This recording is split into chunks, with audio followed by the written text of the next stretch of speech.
Let's start by looking at these characters and what they have in common. People call them grumpy, annoying, dangerous, but what they have in common? Well, they're all misunderstood characters, and they're some of my all time favorite characters. When I was 6 years old, and everyone dressed up as princesses, Winnie the Pooh, and knights, I ran around as a witch. They were cool, had magical powers, plus, they lived in a cabin in the woods and didn't get bothered by anyone but squirrels. I didn't understand why people couldn't see how awesome witches were. I didn't want to wear a fancy dress that couldn't get dirty or a crown that restricted blood flow to my head. I wanted to be outside and with animals, preferably horses. And when kids said they wanted to be a princess or a firefighter when they grew up, I wanted to be a witch that could talk to horses, or a queen that owned a lot of horses, a vet that saved horses, or actually own my own horse stables. At the age of 12, my mom took me on a trip to London, and the thing she really wanted to see was Cats the Musical. But the thing I really wanted to see, the London dungeons. I've always had this deep need to understand human behavior, criminal behavior, because it was something I didn't quite get. And criminal behavior was always so extreme, it was an interesting opportunity to study people. And when my mom introduced me to the TV show Criminal Minds, and people asked me, what do you want to become when you grow up? I wanted to be a behavioral analysis for the FBI. Now, you may have guessed that I didn't quite fit in. I was interested in things that people around me weren't. I was interested in characters others disliked. And I disliked the characters that others loved, like Elmo and Big Bird, or SpongeBob and Batman. I never understood why people loved those. Why would you love Elmo screaming, or Batman's rich boy complaining, when you could understand the complexities of Joker's mind, or relate to Squidward's need for alone time, or Elsa's creativity? I was bullied a lot, and I never really understood why. And I was also told from a very young age by peers and teachers that I wouldn't amount to much. Fast forward to 2022, at the age of 33, I received my autism diagnosis. And fast forward again to 2025, ADHD got added to that. Yay! Double diagnosis! But it did finally make sense. All this time, I fought 10 times as hard to prove people wrong. Yet I experienced shutdowns, burnout, and cried way more than the average kid. I couldn't get why others didn't struggle this way, why others seemed to just pass courses, hang out with friends and colleagues, attend back to back meetings, and still be able to hold a conversation at the end of the day. After my diagnosis, I learned that my wiring is different, but that it didn't mean less. That those things that drained me quicker gave me strengths that others didn't have. That the reason people don't see the patterns and the millions of connections between things is because my brain is wired differently. And that's what this talk is about. It's about understanding your talents, because when you know them, you can focus on your growth, present yourself in a better way, and stand out for what makes you different. Okay, maybe you'll say, sure, that sounds nice, but how do I do that? Where do I start? If we look at present day growth paths, we see that most of us try to fit the same mold. We present ourselves the same way, we follow the same steps, we aim for the same roles. And most growth frameworks within organizations expect the same.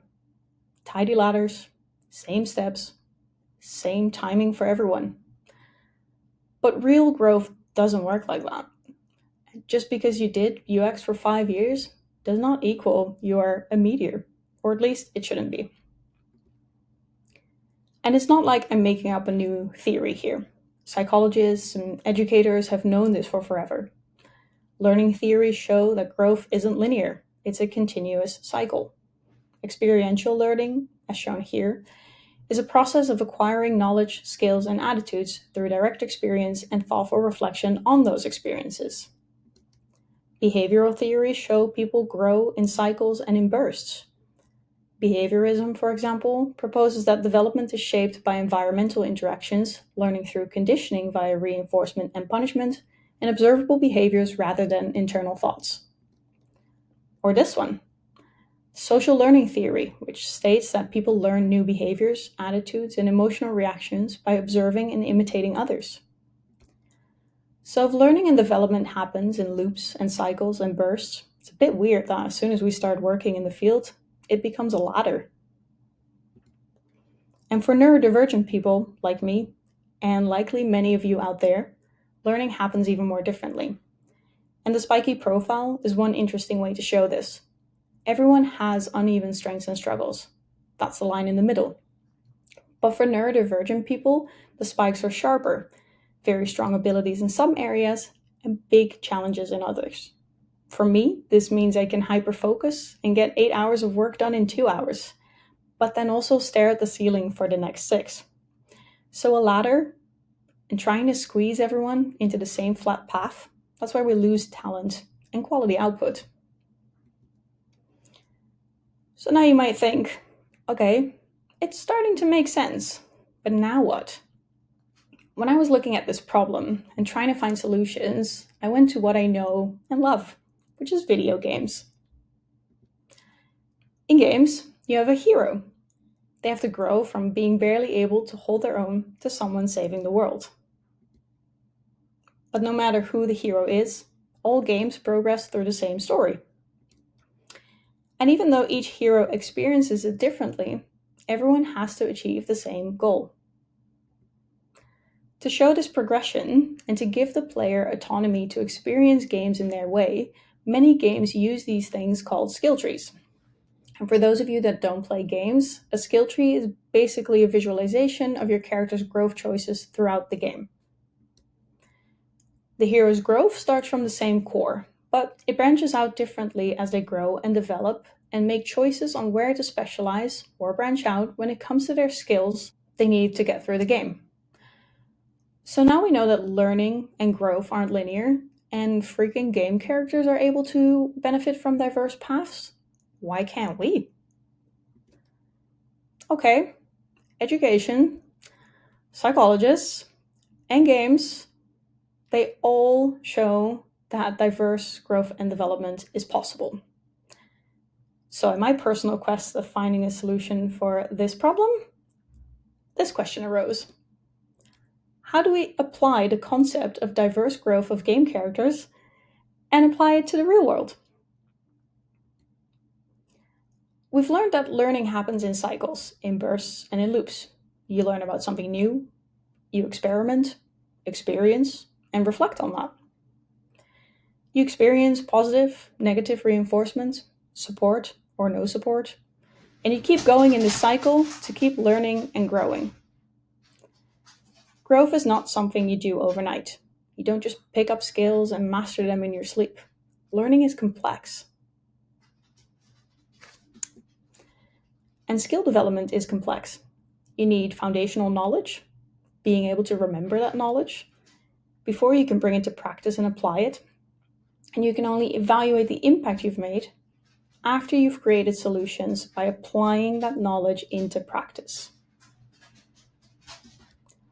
This complexity in skill development and the complexity we see in learning is why a ladder just doesn't fit. It's never a ladder. It's spikes, it's cycles, it's bursts. It's different for everyone because learning, growth, and development are individual experiences. So, 1 plus 1 equals the UX skill tree. It's got 3 layers that build onto each other. It's modular, so you can create your own skill tree. And you can find a free template for this on the Value UX Conference website after this talk. Okay, now let's break it down a bit more and make it practical by using my favorite Pokemon metaphor. Let's start here. Your childhood dream has finally come true. You are now a Pokemon trainer. Congrats! You are a chosen one. You get to discover the world of Pokemon, to collect them all, and to become the very best. Foundations is where you start. As a new Pokemon trainer, you start by picking out your Pokemon team. You pick a favorite, obviously Squirtle, and you add additional Pokemons to get a team with variable skills. This is the core of your UX knowledge. It's hard skills, soft skills, craft, and behavior. These are skills like systems thinking, ethics, collaboration, stakeholder management, UX patterns, behavioral psychology, research basics, microcopy, and so on. When you've got a strong foundation and you found footing in the world of Pokemon, you get to determine what kind of Pokemon trainer you will become. If you will specialize, like Misty, or become a generalist, like Ash. These are your practical skills. Practical skills are where you apply that foundational knowledge into practice.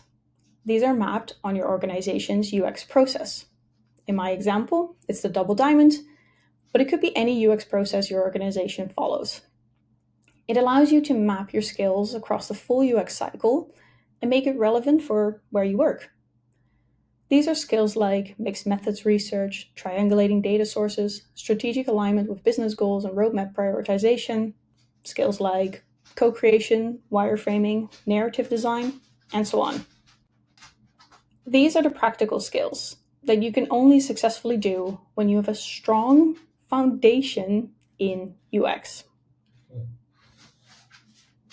And once you are skilled and competent, and the world is starting to see you as the Pokemon trainer you are, you will go to gyms, collect badges, and defeat Team Rocket and join the Elite Four. It is where you show the type of trainer you have become, how you handle challenges, and what you bring to the world.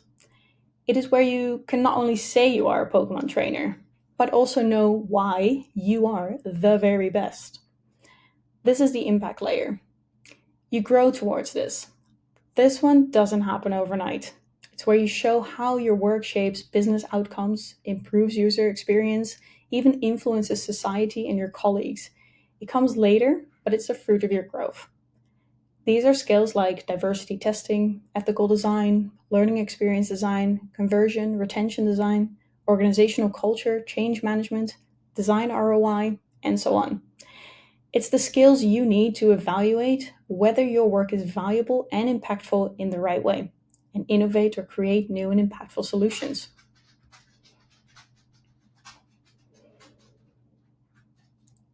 As a UX professional, you need foundations to grow, because how else can you create the right thing for your users and for the business?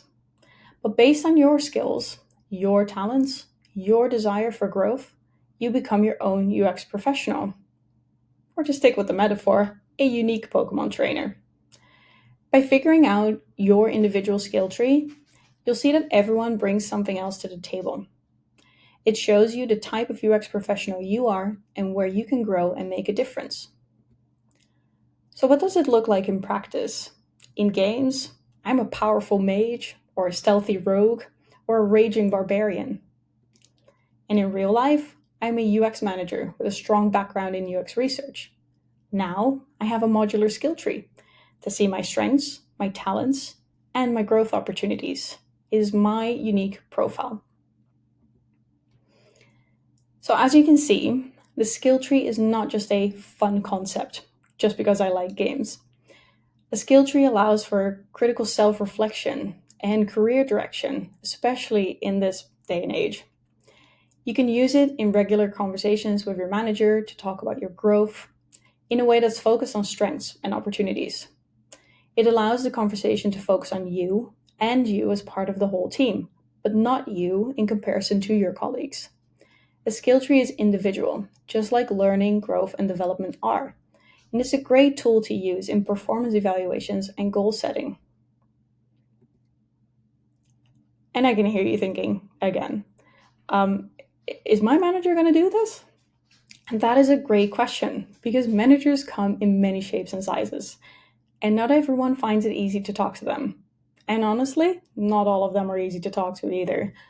So let me do that for you. Managers, listen up. We are going to stick with the Pokemon metaphor. So you are now a gym leader. You build teams and you train Pokemon trainers. And it is your goal, your ultimate dream, to be part of that Elite Four. Being part of the Elite Four could be seen as the equivalent of the magical seat at the table. Meet Misty. That's you. Misty is a gym leader, and Misty trains Pokemon trainers. Misty, being the gym leader, wants to join the Elite Four. And to achieve this, Misty needs her team to be the best. Now, Misty loves water Pokemon. Misty thinks that water Pokemon are the best. Misty is biased towards water Pokemon.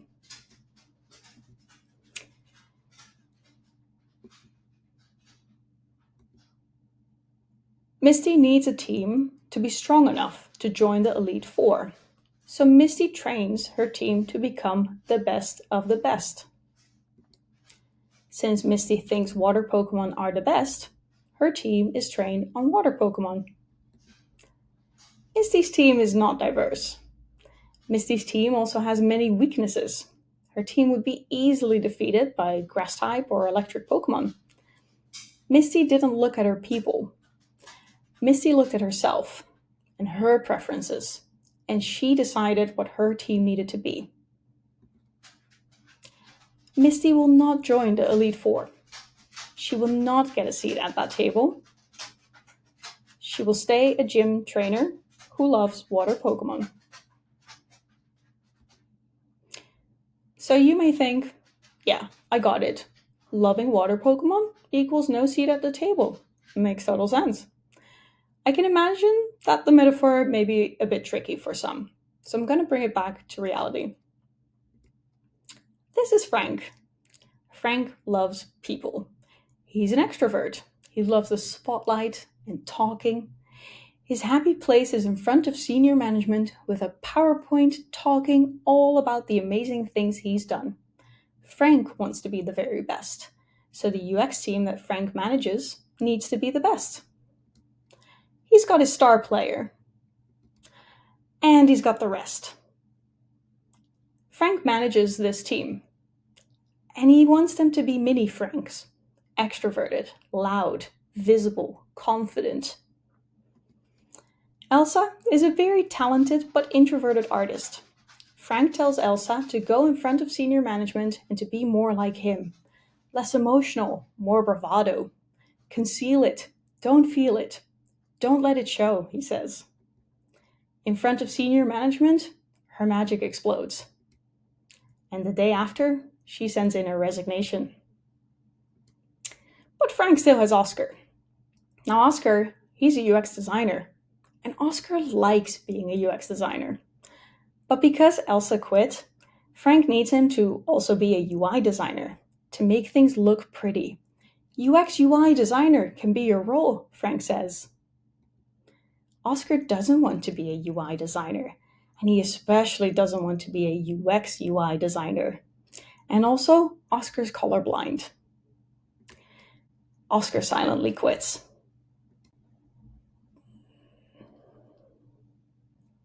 Team morale is down, so Frank is throwing a party. Parties always make people happy and excited, he says. So Squidward is forced to come out and be social. Squidward finds social events draining. And he doesn't want to go to Frank's pizza parties and the annual ski trip. Squidward decides to get a remote job elsewhere. It's not going great for Frank's team, but he's not a quitter. So he tells Joker, you need to be more relatable, less serious, tell more jokes. Frank pushes the Joker, and well, in the end, Joker is no longer with the company. So for the managers in the room, don't be Frank. Frank lost all of his biggest talents, his diversity, and the skills that could have given him a seat at the table had he listened and looked, and had he truly seen and supported his team. And for everyone else listening to my talk today, be like these guys. Be you and be different because of your talents. Because being different isn't a deficit, it's a chance to decide who you want to be. Thank you.